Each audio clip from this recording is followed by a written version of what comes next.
Britt here. Hey sister, is there something that you've been wanting to do? Start that business, write that book, step into that ministry. But every time you get closer, something inside you kind of whispers, well, who do you think you are to do that, right? Who do you think you are to think you could be a speaker? Who do you think you are to think that you could grow wealth in your retirement years? Or maybe you're too old for this, or all that other garbage that the enemy whispers, right? Sister, I know that voice personally. I've heard it too. And today I'm going to help you stop running from it or stop letting it run you. So if you're new here, I'm so glad that you found this channel. This is your space for real conversations about faith and growth and becoming the woman of God God called you to be. I don't usually mention it. I have the privilege of working in the state legislature. And today I will tell you that we are tackling something that affects almost every woman I know over 40, whether they're in government or not: self-doubt. And I'm not going to give you the fake positivity or a list of affirmations, although those come in very handy, right? But I'm going to give you something that actually works well, fast. Let's go. So here's the first thing I need you to understand. That voice that is telling you you're not ready, it's not a verdict about you.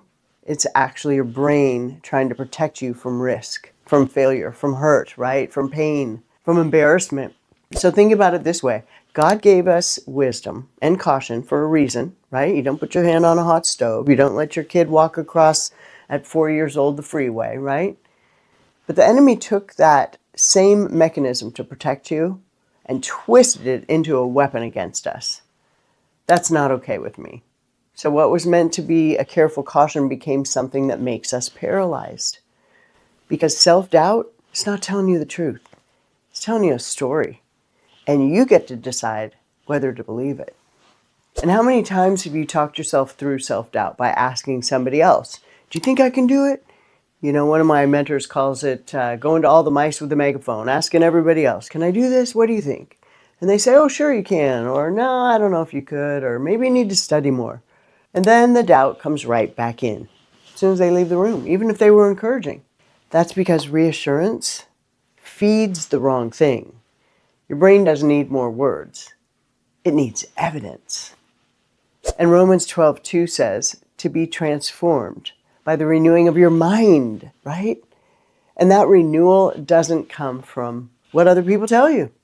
Every step you take, that's what it comes from. The doing, the rewiring of your brain and building real confidence.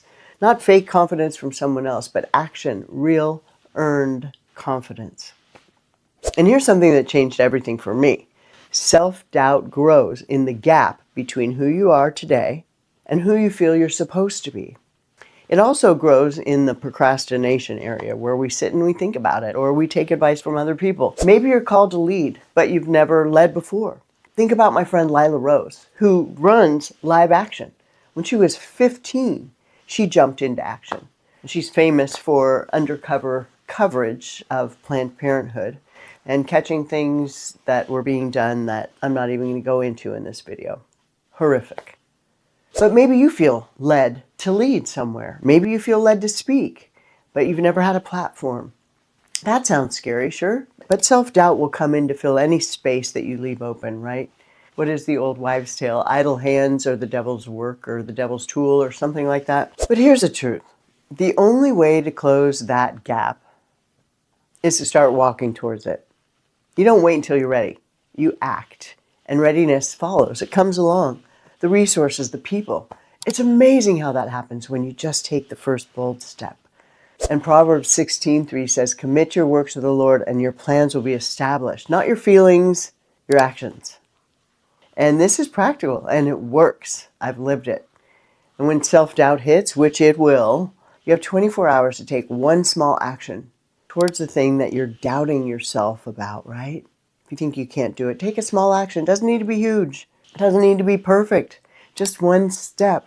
Send the email, make the call, write the first paragraph, sign up for the class, whatever it is.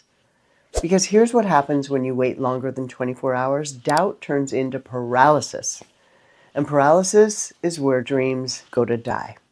Don't let that happen. Don't give it more than a day. In fact, some people say, like the brilliant Mel Robbins, right? 5-second rule.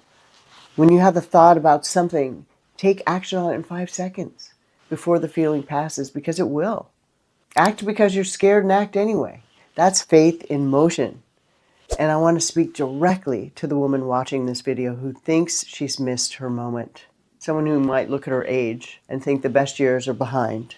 It's not true. Again, Sarah was 90 when God fulfilled his promise.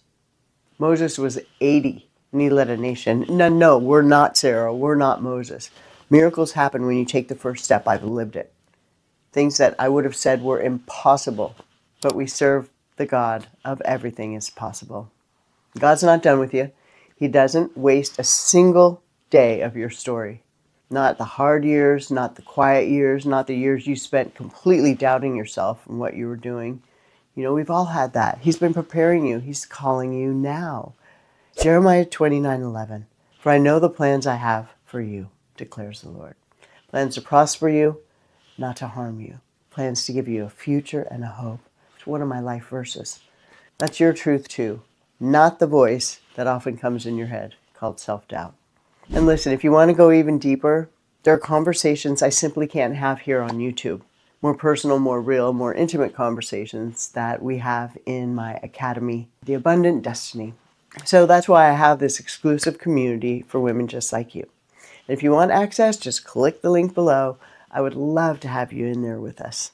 And right now you can actually join for $1.